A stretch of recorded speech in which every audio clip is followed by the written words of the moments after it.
repetir lo que dije. Entonces, esto lo voy a colocar igual arriba. Esta PPT que dice la capa de aplicación la voy a colocar igual arriba. Esta PPT enseña DNS, enseña correo electrónico, enseña despliegue de página web y HTTP. O sea, bueno, eso, en el fondo HTTP. Transmisión multimedia. A mí me encantaría pasarle transmisión multimedia con mucho detalle, pero no me da tiempo. No me da tiempo, así que esta semana voy a tratar de terminar esta capa, la capa de aplicación, porque la próxima semana hagamos 3 clases de Wi-Fi. No, vamos a tener una. Sí, pues vamos a tener 2 clases de Wi-Fi. La clase de Wi-Fi es sí, tiene razón, porque resulta que tenemos. No, si la prueba la tenemos el 21.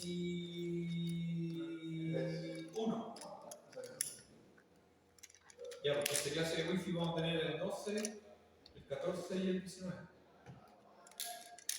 Ya.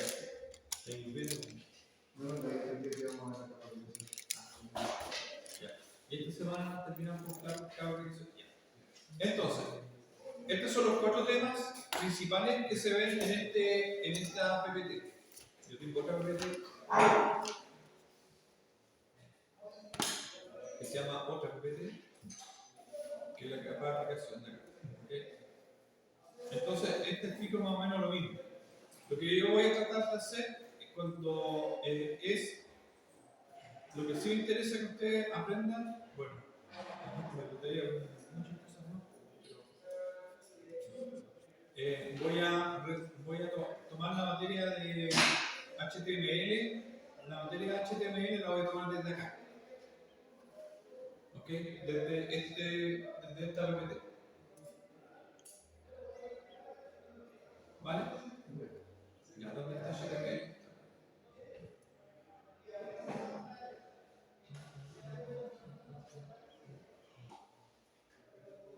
Ya, aquí está.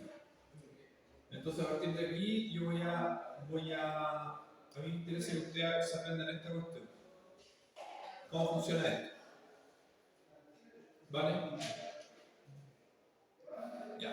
Esto implica aprenderse otras cosas que aparecen acá, que es en el fondo cómo funciona un sistema HTML para que ustedes cachen el tema de los servidores, el frontend, el backend y todo eso.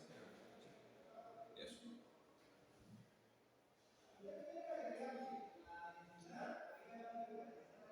Página web, dinámica, sitio de todo. Ya, esta materia está en el bajo. ¿Okay? El protocolo igual tiene un protocolo, ¿cachai? Que tiene mensajes, igual que en todas las capas. En el fondo, si ustedes van cachando, todas las capas tienen mensajes que se intercambian en el protocolo para poder poner en funcionamiento el servicio. ¿Okay? Listo. Son como 20 PPT de ahí.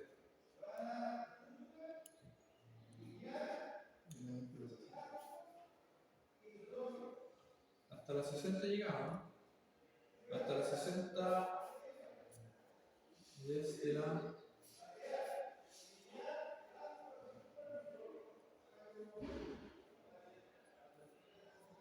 desde la 28.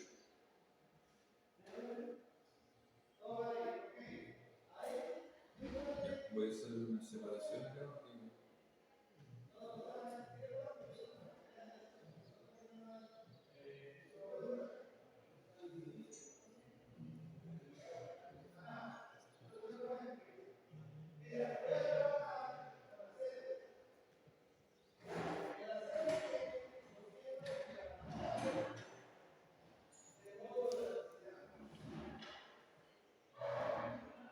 Ya, esta parte ustedes la pueden leer. ¿Qué hice?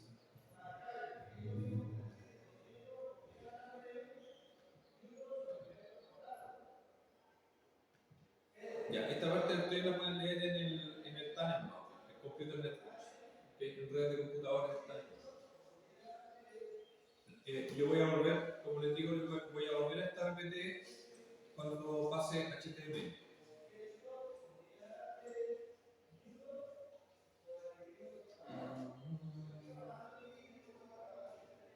Mientras tanto vamos con la fase.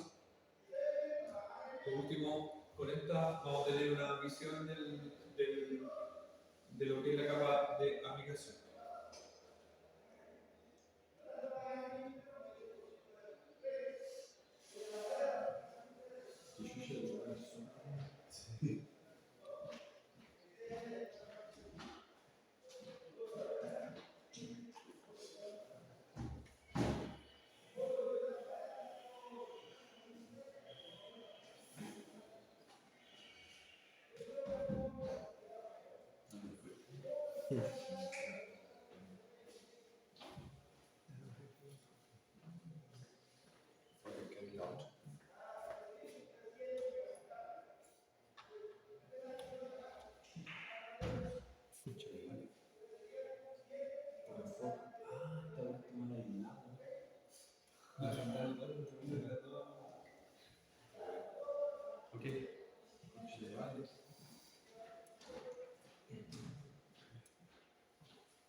Vamos.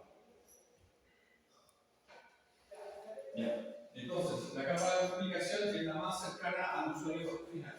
Entonces, nuestro computadorcito, que está, un ejemplo está ahí, el otro ejemplo ustedes lo ven ahí, que también es un computador, tiene una estructura, ¿cierto? No lo he repetido varias veces, pero bueno, como parte del curso. Entonces se va organizando en términos de software y en términos de firmware por acá y en términos de hardware por acá. ¿Okay? Y van datos para arriba y para abajo, ¿cierto? Pero ese de arriba y para abajo está organizado en 7 capas, ¿cierto? La capa física de enlace, red, transporte, la capa de sesión, presentación y aplicación. Usualmente la capa de sesión, presentación, en el modelo TCP/IP no está presente porque la aplicación llega y funciona al toque. ¿Okay? Por ejemplo, una aplicación de streaming, ¿okay? Puede funcionar inmediatamente. ¿Okay? Sin embargo, aquí en la misma aplicación yo puedo tener algunas barreras y organizarlas para que, por ejemplo, hacer, no sé, ya se me ocurrió una cuestión, por ejemplo, algo más premium, ¿okay? Que es lo que hacen los tipos, por ejemplo, de Spotify. Spotify te tratan entre medio en la aplicación, te tratan comerciales si tú no estás logueado, ¿cierto?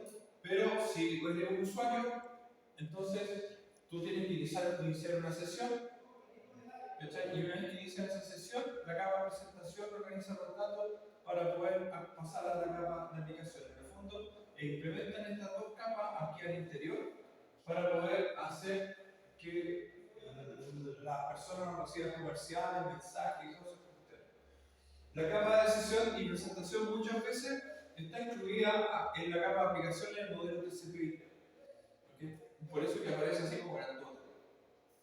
¿Okay? Ahora, ¿qué otra cosa que no haya dicho?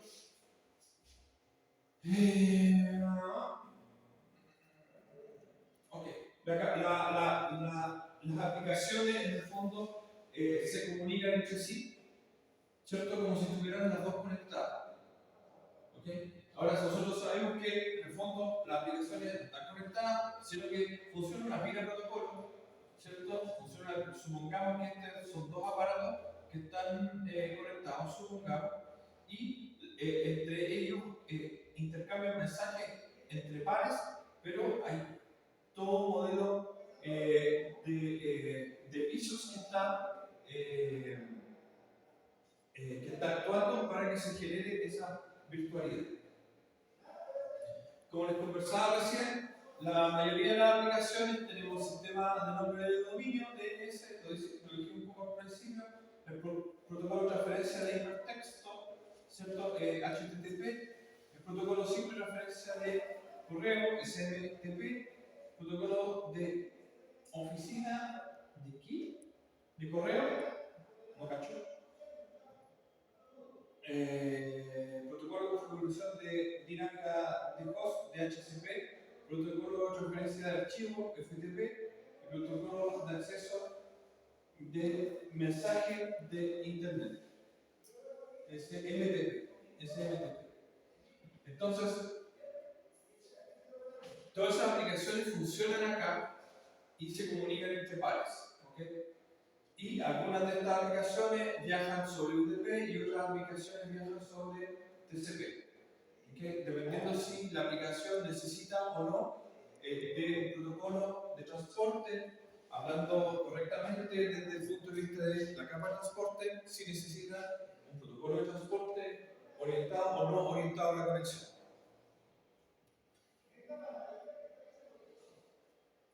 Ya, entonces, yo esto ya lo dije. Ya, pero no importa. A ver qué dice esta cuestión. La capa de presentación tiene tres funciones principales: dar formato a los datos, imprimir los datos y cifrar los datos. Bueno, también, en términos de aplicación, la aplicación, si yo quisiera pinchar la red de alguna manera, yo puedo reconstruir los paquetes, ¿cierto? Si yo tengo implementado ahora la capa protocolar dentro del el cazador, digamos, o el interventor de datos, yo lo puedo hacer. Entonces, como se podía hacer, y para resguardar la privacidad del transporte de datos, entonces se han ido implementando sistemas de encriptación. ¿Okay? Y bueno, la compresión de datos igual es importante porque en el fondo, por ejemplo, si yo tengo un video o ¿cómo se llama?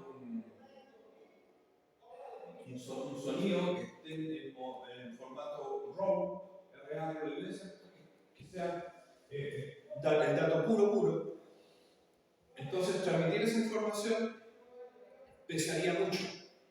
¿Okay? Pesaría mucho. Entonces nosotros hacemos correr un algoritmo de compresión y ese algoritmo de compresión disminuye con pérdida o sin pérdida, ¿cierto? Son modelos de codificación de datos, comprimen los datos, ¿cierto? Y los dejan reducidos convenientemente para poder ser transmitidos. ¿Okay? Claro que uno pierde calidad, a lo mejor, pero bueno, porque son compromisos que hay que hacer. ¿Ok? Los estándares más comunes de video incluyen QuickTime y el grupo experto en PEG. ¿Okay? Entonces, estos hacen compresión de datos y la organización de la compresión de datos la pueden ver en el PPT que les voy a, es el que va a decir capa 6, o sea, capa de aplicación. ¿Okay? Capítulo 6. Los formatos gráficos más comunes también: formato de intercambio de archivos, el Joint Photography Expert Group y el PNG, el formato de transporte para red portátil. Estos formatos son formatos de compresión. ¿Okay?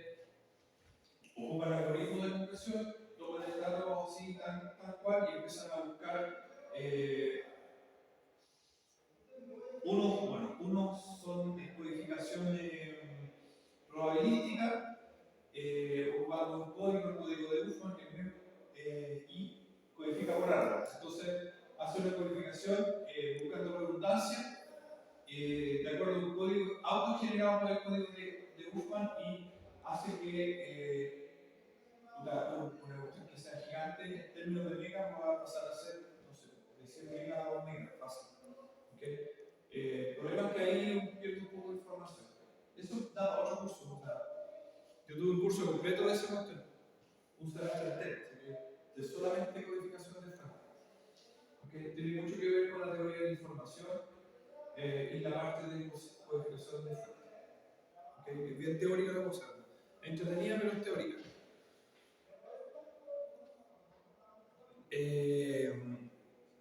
Ok, ¿ok? Esto ya más o menos lo dijimos. Una capa de abscesión crea y mantiene diálogos entre las aplicaciones de origen y destino.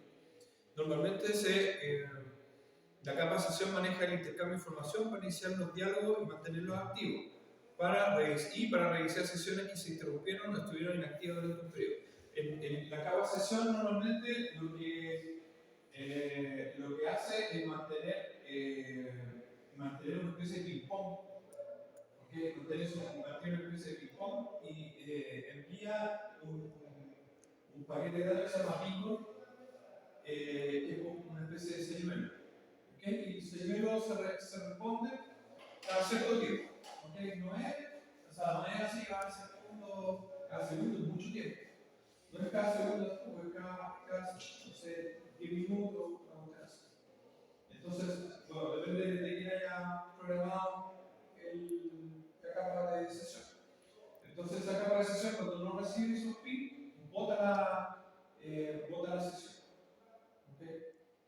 Bota la sesión. Y después, por consiguiente, abajo de la capa de transporte cae la capa de transporte. Ya. Los protocolos de capa de aplicación de TCP/IP especifican la información de control y el formato necesario para las funciones comunes que hay en Internet. Acá repetimos un poco lo que dijimos al principio. Tenemos un sistema de nombre, configuración de host, correo electrónico, transferencia de archivo y web.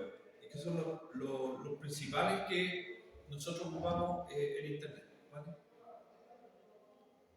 ¿Cómo interactúan los protocolos de aplicación con el usuario final?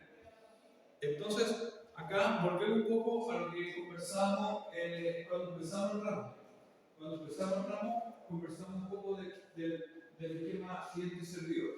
Tenemos un servidor, ¿cierto?, que en el fondo ofrece servicios, ¿okay? Y esos servicios los clientes los requieren. ¿Okay? Entonces, podemos tener varios servidores, ¿okay? Varios servidores y la finalidad es que obviamente yo tengo un aparato el cual requiere información a petición mía, de capa 8, ¿okay? Que el usuario en el fondo, que él requiere una información, requiere una página web, o requiere un sonido, requiere un video, o requiere de comunicarse con otra persona, entonces puede armar un sistema peer-to-peer a través de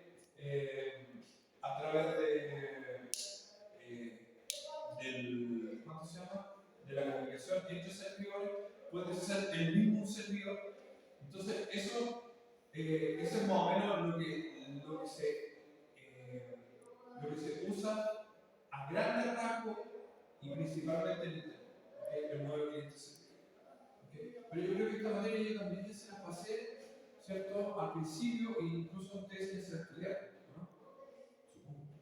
La primera certamen se la tuvieron que estudiar, porque sale en una de las PPT. Entonces, el dispositivo que solicita información se denomina cliente, el dispositivo que responde a la solicitud se denomina sender. Estos procesos están presentes principalmente en la capa de aplicación, son los que abren la comunicación entre las aplicaciones. A ver, el servidor responde, bueno, ya, todo eso ya lo vi. Protocolo de capa de aplicación describe el formato de la solicitud y la respuesta entre clientes.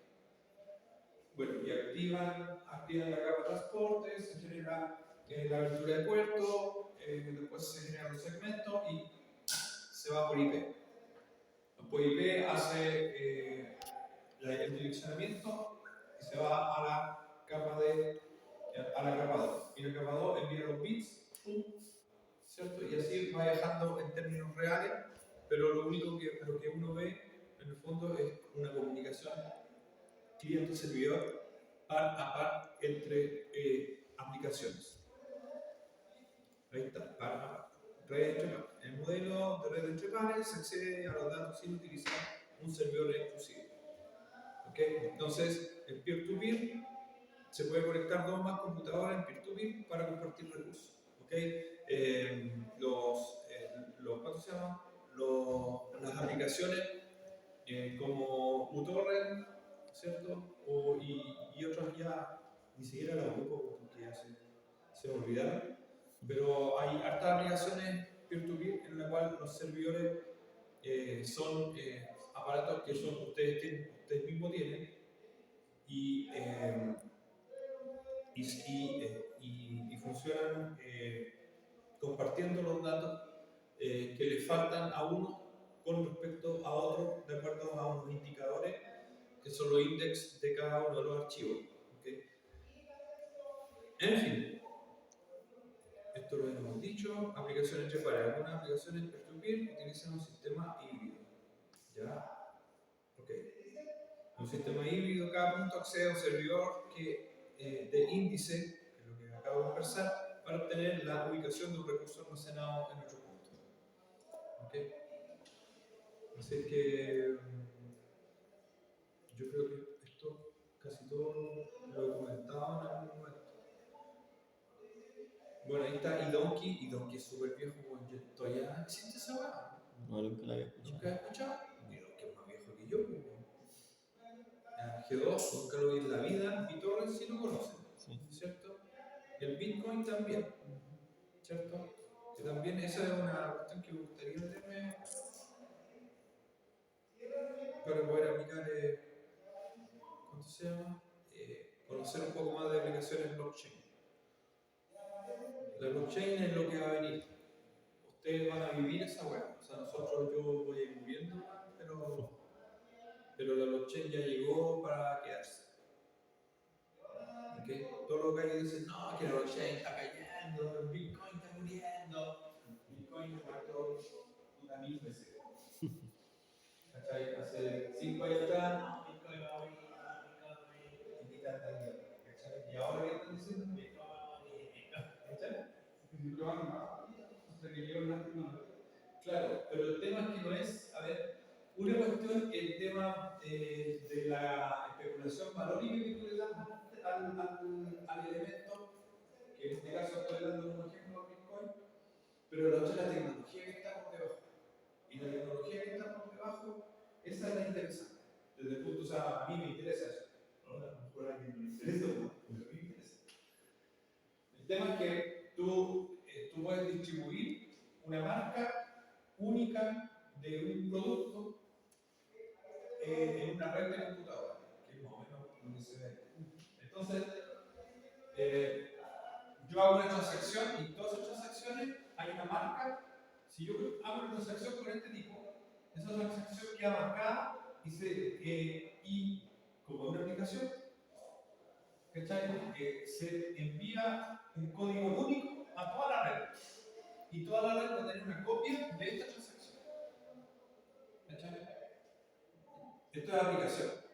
Por debajo ocurre todos los bichos, ¿cachai? Pero esto es una aplicación. Entonces, ese código único hace que esa transacción no se pueda volver a hacer. Y si hay más transacciones, son transacciones de otro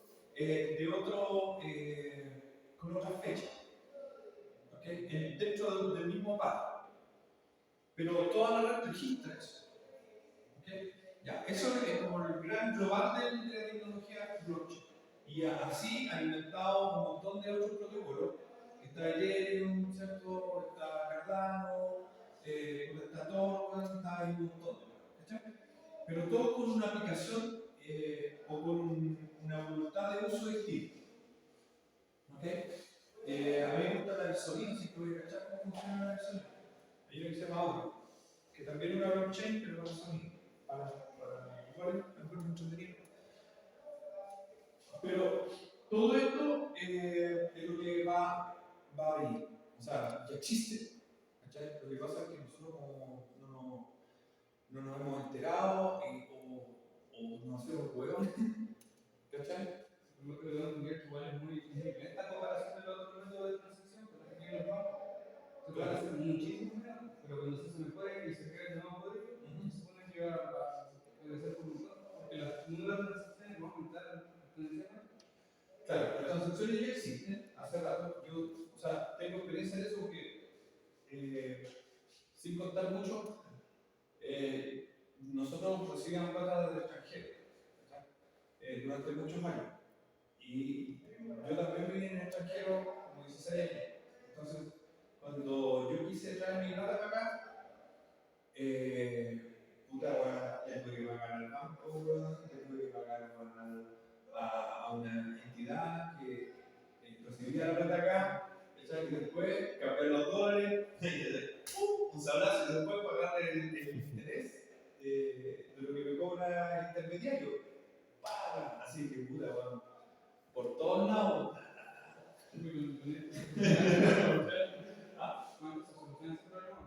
Claro.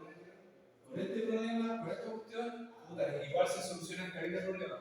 De hecho, ya hace rato, hace mucho rato, que por ejemplo la gente que, bueno, que trabaja, hay muchos filipinos que fue a trabajar a Dubái, hace hartos años, hace caleta de tiempo.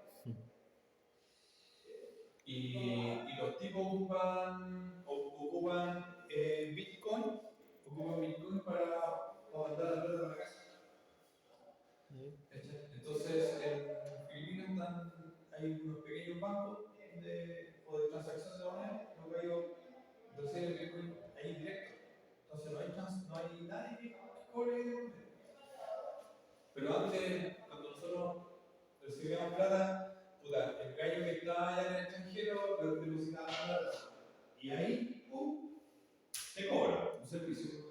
Después, entre bancos, también se cobra. Entonces, tú tenés que pagar esa plata.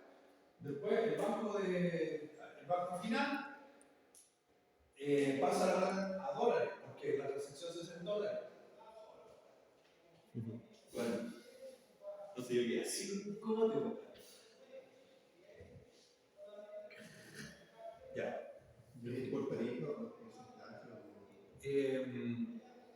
Ahí juegan los tipos.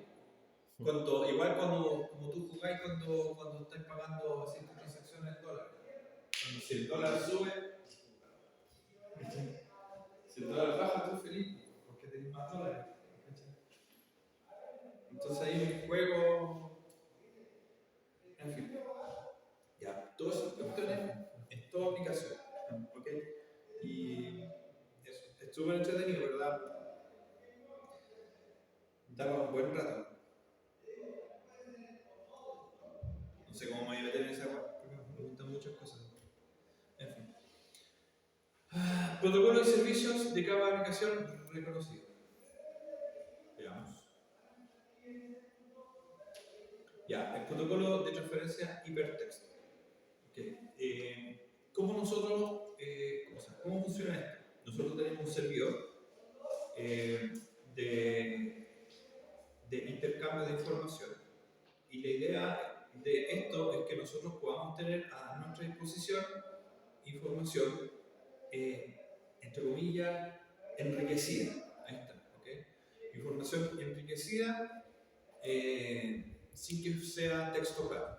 ¿Okay? ¿Y cómo yo accedo a eso? Accedo a través de un URL, ¿okay? O localizador uniforme de recursos. Y esa URL trabaja con un DNS en concomitancia. ¿Okay? Un DNS, la opción del nombre del servidor de URL se traduce en una dirección IP. ¿Okay?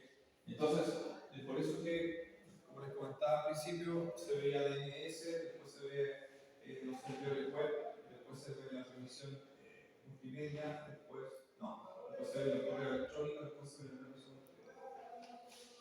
Eso. Entonces, un URL, aunque parezca obvio, pero como en la clase no lo que decimos, el URL es este. Y tiene, es una manera de codificar, y esa manera de codificar se accede a través de un archivo de indicador que se llama index.html. Muchas veces no aparece, ¿okay? Muchas veces no aparece porque ya en otras versiones de HTML la cuestión ya hicieron desaparecer.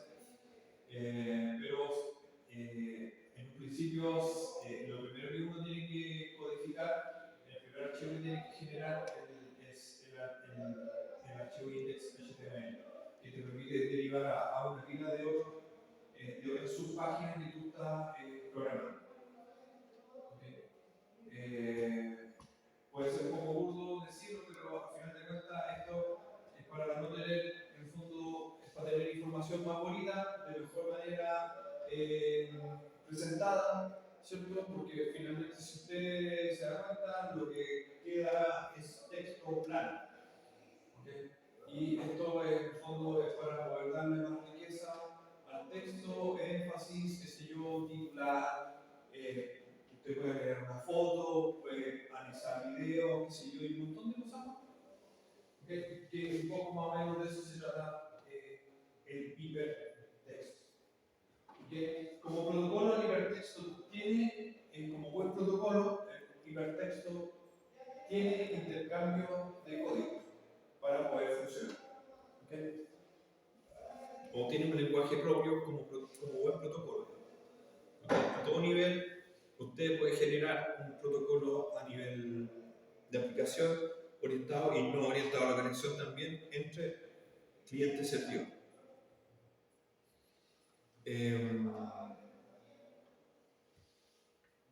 Bueno, ahí con más detalle lo vamos a ver después, cómo funciona el HTML, pero una primera pasada. En el fondo, paso 1, el cliente solicita una página. Paso 2, el servidor responde con un mensaje, ¿cierto?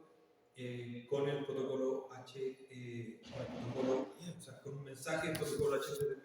El navegador envía una solicitud a la dirección IP del servidor y solicita el archivo index.html. El servidor después envía al cliente el archivo solicitado. En el URL se especificó, ¿cierto?, dentro del index.html la página web con un código, ¿cierto? Y ese código en el fondo tiene todas las características para poder arreglar el texto presentado por la aplicación. ¿Okay? Que en el fondo es la página web que ustedes ven cuando ustedes hacen clic. Ya, HTTP es un protocolo de solicitud-respuesta, ¿okay? Dentro de la arquitectura cliente-servidor. Tiene 3 tipos de mensajes, un protocolo súper simple, get, post y put. ¿Okay? No es seguro, ¿por qué? Porque en el fondo si yo puedo pinchar la aplicación y puedo reconstruir la pila protocolar, o sea, la pila protocolar completa, o sea, si yo, por ejemplo, si yo reconstruyo todas las capas inferiores hasta transporte y puedo reconstruir los segmentos, yo puedo ver perfectamente lo que tú estás navegando. ¿Okay? Y como las aplicaciones, ahora los tipos dijeron, podríamos hacer una cuestión para los bancos, o podríamos hacer la misma aplicación de correo que yo puedo acceder a través de páginas web a los correos, a los servidores de correo. Entonces, yo perfectamente, pirata informático, o no solamente pirata informático, sino que también una empresa de piratería informática que existe así a granel. ¿Okay? Los estados son los grandes piratas en este caso, ¿cierto? Y el gallo que está corriendo así, porque mi tío ya, ¿cachai? Puta, eso no hay mucho. O sea, hay, pero ellos no son los grandes piratas. Los grandes piratas son organizaciones, muchas veces son empresas, ¿cachai? Que están preocupados en este mundo competitivo de tratar de sacar ventaja comparativa. ¿Okay? Okay. Sacar ventaja comparativa significa cagarse al otro. Eso es. ¿Okay? Entonces, para eso, en la cama de aplicación se genera un paso más dentro del trabajo del protocolo y se inventa HTTPS. ¿Okay? Y ocupa cifrado de datos. Entonces, el cifrado de datos se hace en la aplicación, cosa que si hay un intermediario que quiere reconstruir, no puede reconstruir nada porque no tiene la clave para poder reconstruir. ¿Vale?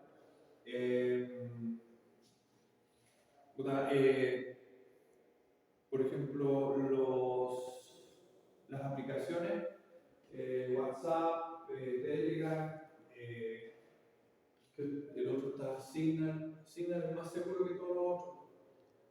tiene un cifrado, todos los otros dicen que tienen cifrado, pero francamente y hay harta duda sobre el cifrado de WhatsApp y el cifrado de Telegram, ¿ok? Porque WhatsApp es de los gringos y Telegram es de los rusos, pues, bueno, así que bueno, no hay que ser muy ingenuo para WhatsApp, así que en fin.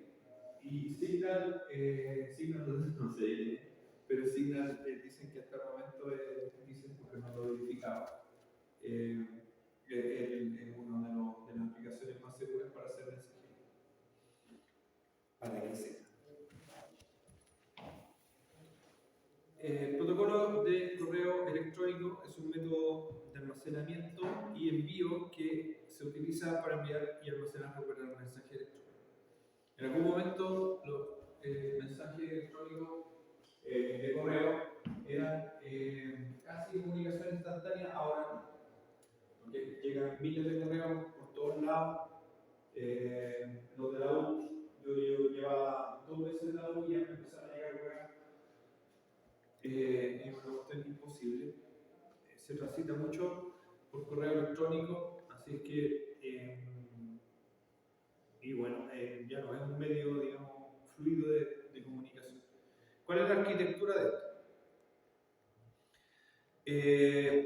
La arquitectura de esto es a través de SMTP, el Single Message Transport Protocol, el POP, que sirve para poder recuperar información, el IMAP también para la recuperación de información, pero con otra estrategia, que es diferente al POP.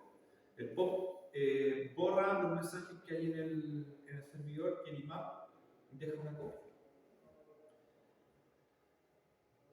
¿Qué otra cosa no dije? Los servidores de correo se comunican entre servidores de correo a través de mensajes SMTP y en el fondo entre ellos arman una red. ¿Okay? Entonces tú tienes una red de protocolar, ¿cierto? Una red de aplicación SMTP, ¿okay? Entre servidores. ¿Okay? Ya, los formatos de mensaje necesitan un encabezado, un cuerpo y un cuerpo de mensaje. ¿Les parece conocido eso? ¿Cierto? Entonces ustedes se dan cuenta que en el fondo cada capa en los modelos TCP/IP y en los modelos de comunicación por protocolo ISO-OSI tienen más o menos la misma forma de funcionar. ¿Okay? Y la capa de aplicación, siendo una capa más de protocolo, no es la excepción.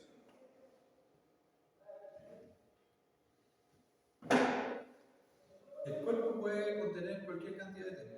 Falso. Ahora sí, pero antes no. Antes era limitado. ¿Okay?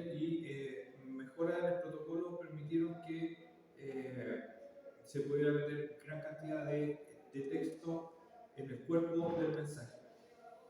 El encabezado tiene una dirección de correo electrónico destinatario y remitente. ¿Okay? ¿Cuál es esa dirección de destinatario? jose.antonio.saavedra@gmail.com. ¿Okay?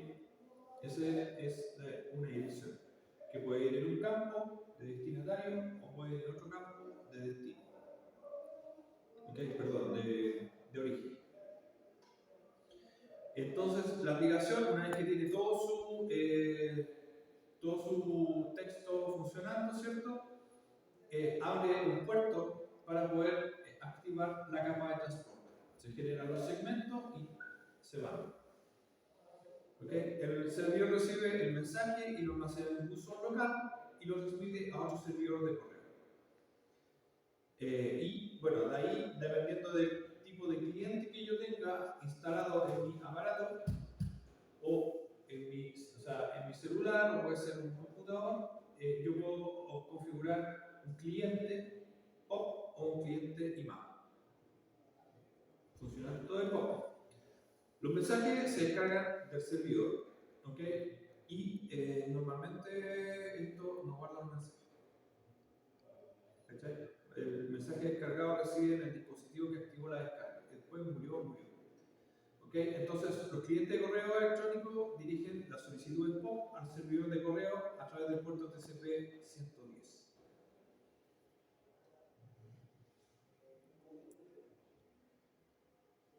Ok, ya ahí está. POP permite que los mensajes de correo electrónico se descarguen en el dispositivo del cliente y se eliminen del servidor. Ok, entonces de esa manera funciona POP. IMAP. IMAP es otro protocolo para recuperar mensajes de correo electrónico. Permite que los mensajes se muestren al usuario en lugar de descargar. ¿Ok? Esto es distinto. Los mensajes originales residen en el servidor hasta que el usuario los elimine manualmente. O sea, si tú no generas la eliminación del mensaje dentro de tu aplicación cliente, este mensaje no se va a borrar. Ya, el usuario me copia el mensaje, eso es software de cliente. Los usuarios pueden crear una jerarquía de carpetas en el servidor para organizar el correo. Dicha estructura de archivos se muestra en el cliente del correo electrónico. Si tú decides eliminar, bueno, la cuestión se elimina y chavarismo. Se sincroniza todo entre el cliente y el servidor y lo que tú eliminaste se eliminó. Existen alternativas para poder recuperar, pero sin embargo, una vez cuando el servidor te envía el mensaje, quiere borrar realmente esta cuestión, cuando borras, por ejemplo, la papelera de reciclaje, entonces tú dices que sí y ahí sí que murió. ¿Okay? Entonces, bueno, hay alternativas. Entonces, ¿qué es lo que hemos repasado hasta el momento? Lo que vimos es funcionamiento de HTTP y correo electrónico. ¿Okay? Y ahora veamos la asignación de dirección IP a través del DNS. El DNS. Entonces, el DNS es una organización de una tabla el cual asocia direcciones escritas alfabéticamente con una dirección IP de un servicio en específico. ¿Okay? Pero para comunicarse, las computadoras lo que hacen es comunicarse con cifras. ¿Okay? Lo que se hace con HTTP y con normalmente es algo que para que el usuario que no sabe electrónica o algo por el estilo, incluso los que saben electrónica, no tengan problema de ver lo que se está comunicando. Ok. Entonces tú en el fondo generas una consulta DNS al servidor, el servidor te responde con tu consulta con una dirección IP, ¿cierto? Y por fin lo que va viajando es a través de IP con un direccionamiento, toda la información que tú envías. En el formato del mensaje DNS aparece en una tabla, no sé si está acá la tabla, no está la tabla acá. Ya la tabla pueden ver, la tabla DNS la pueden ver en el otro archivo que les voy a juntar. En el fondo es súper sencillo, la tabla DNS no puede ser más sencilla de todo. O sea, tiene una dirección IP y tiene un nombre. Y eso es lo que revisa el servidor y lo que literalmente traduce. ¿Okay? Entonces, la tabla DNS admite diferentes tipos de registros, la dirección IPv4, el servidor de nombre autoritativo, que el autoritativo, acuérdense que es el punto, el que termina con un punto. ¿Okay? Existían los autoritativos y los no autoritativos. ¿Okay? Entonces, y dirección IPv6 y un registro de intercambio de correos. Esos son los tipos de registros que hay. Nada más.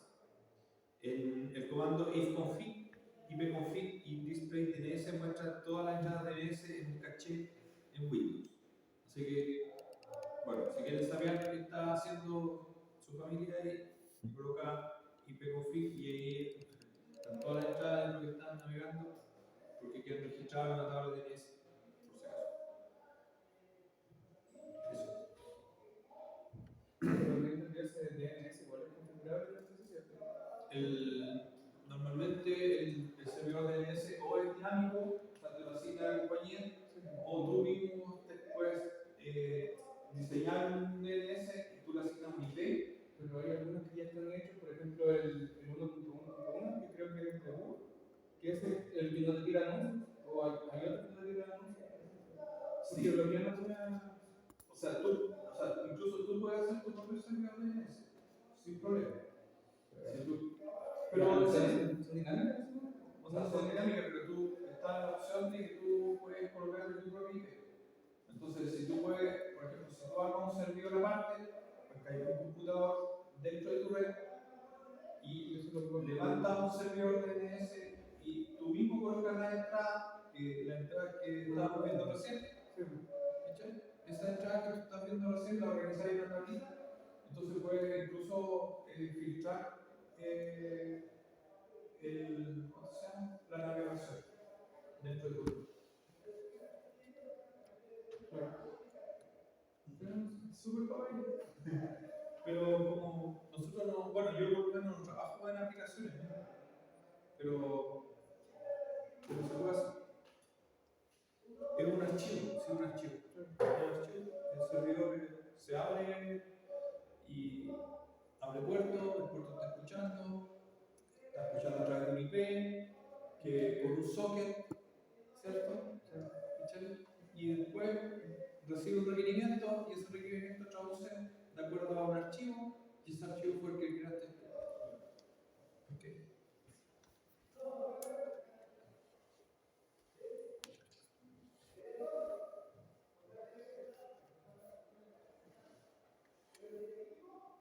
Ok, la jerarquía de DNS, el otro día vimos un poquito de eso, ¿cierto? Lo vimos más plano, así bonito, y en el fondo describíamos el otro día las .com, las .org, las .au, las .go, no sé si se acuerdan un poco. Es un sistema jerárquico en árbol para poder organizar los nombres. Existen de dos tipos, los autoritativos y los no autoritativos. ¿Okay? Eso fue lo que vimos en la clase pasada. Los más comunes, los .com, una empresa o industria, o una organización sin fines de lucro. Están los códigos de países, ahí aparece Australia, Colombia, sede para nosotros. El comando nslookup, ocupado en Windows, nos permite ver características de los DNS y a qué DNS está direccionado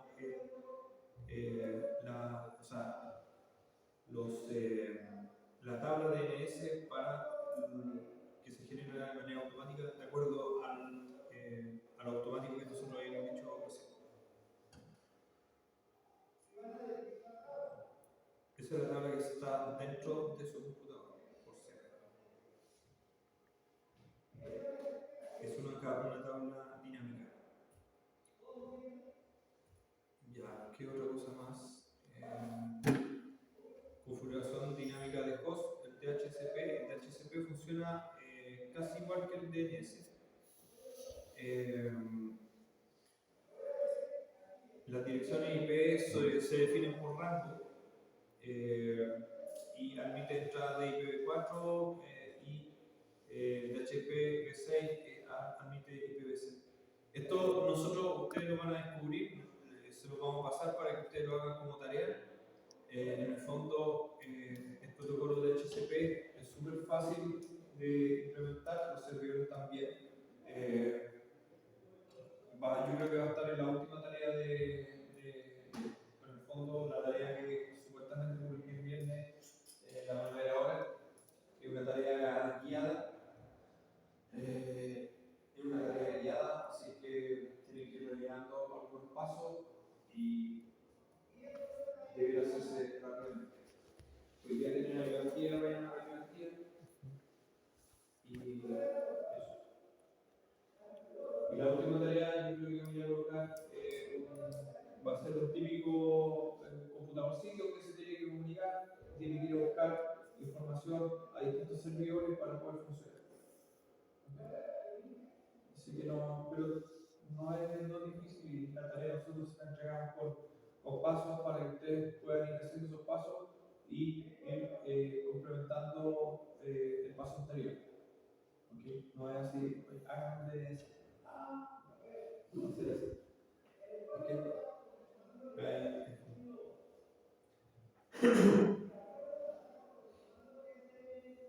En fin, el siguiente funcionamiento de HCP es una aplicación que en el fondo intercambia mensajes dentro de los cuales el cliente transmite un discover, el servidor responde con un offer y el cliente envía un mensaje, un request al servidor si desea usar algún direccionamiento en particular. ¿Okay? Puede ser IPv6, IPv4.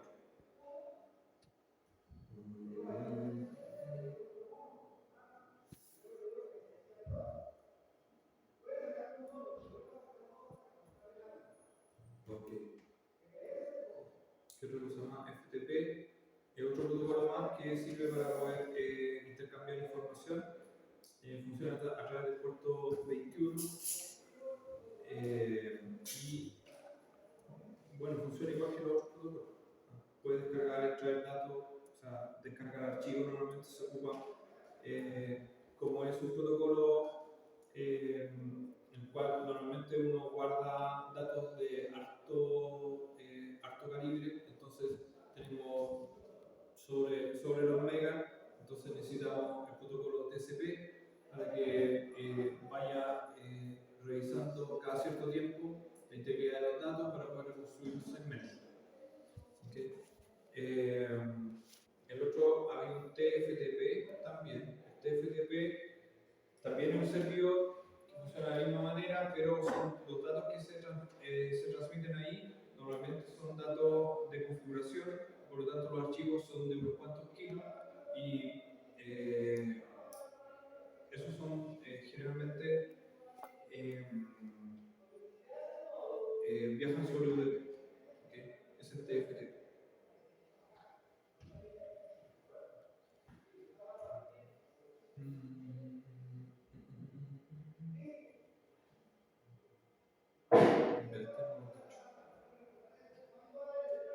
Este no lo cacho.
veamos cómo funciona algo que nosotros conocemos muy bien, que es en el fondo el World Wide Web.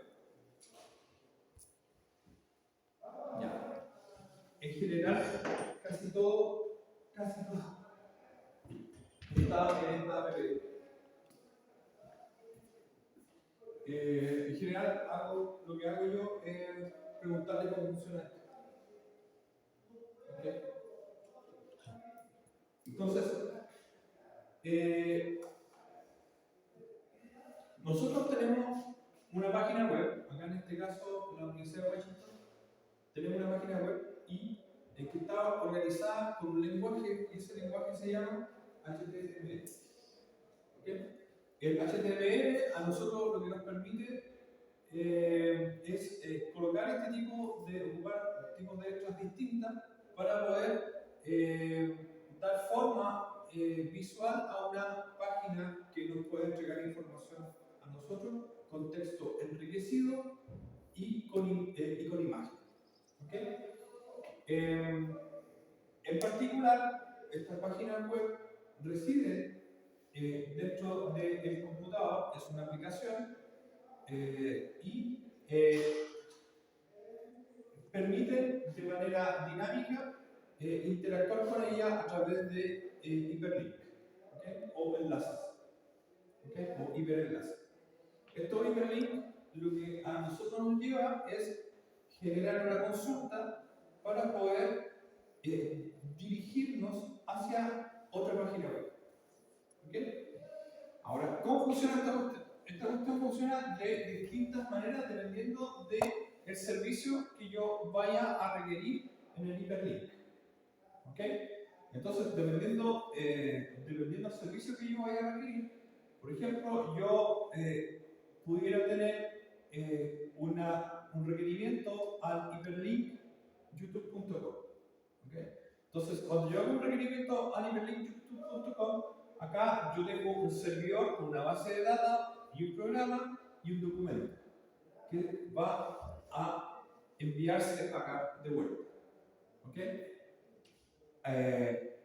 A la vez yo puedo tener un requerimiento hacia el web server. O sea, de todas maneras tengo requerimientos hacia el web server porque si yo hago clic para que la cuestión me llegue a mí, normalmente ese requerimiento HTTP tiene que ir al web server. ¿Por qué? Porque el hiperenlace está enlazado hacia YouTube, en este caso. ¿Okay?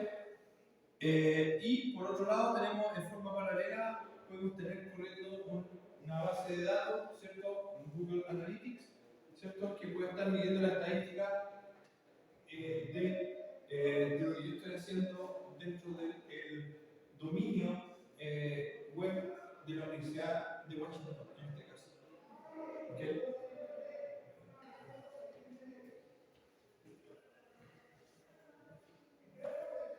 Entonces, las dos preguntas para explicar una página son: ¿cómo se llama la página? ¿En dónde está ubicada la página? ¿Y cómo se puede acceder a la página? ¿Okay? Eso es lo que nosotros tratamos de configurar. ¿Okay? Entonces, ¿qué es lo que hace, por ejemplo, en un clic en un hiperlink? ¿Okay? El navegador determina el URL para ver lo que se seleccionó. ¿Okay? El navegador pide el DNS, la dirección IP del servidor de la página web en cuestión. Después, el DNS responde por un IP. ¿Okay? Después, el navegador realiza una conexión TCP, ¿cierto?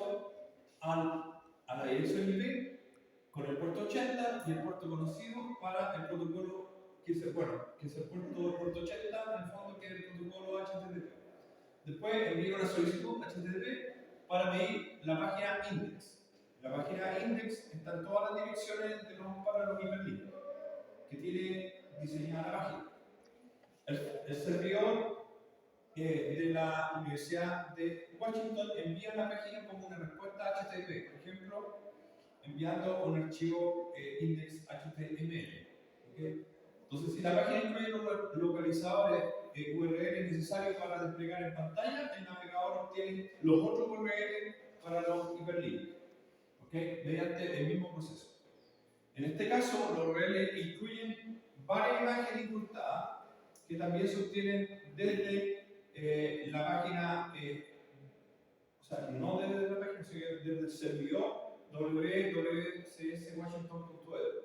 ¿Por qué? Porque en el fondo esas imágenes están linkeadas y ese link está en una carpeta y esa carpeta está local al index.html. Entonces el index.html va a mirar a una dirección que es una dirección local en donde está ubicada la imagen y después en el fondo lo que hace es incorporarla en el formato de la página HTML.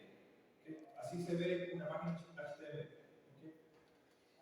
Y en el ejemplo también tiene un enlace a un video de YouTube y una secuencia de comandos para el Google Analytics. ¿Okay? Muchas veces la página index.html no aparece. A veces sí aparece, a veces no. En el ejemplo de acá, de la figura 718 del libro Computer Networks, aparece en el fondo la página index.html.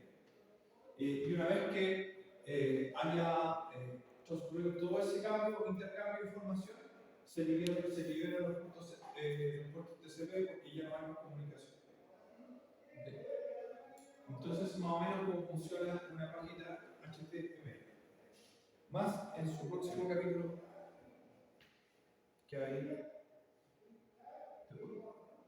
¿Okay? Vamos a ver un poquito más de detalle la próxima clase. El miércoles. Y el lunes empezaríamos con WIFI. Y tendríamos 3 clases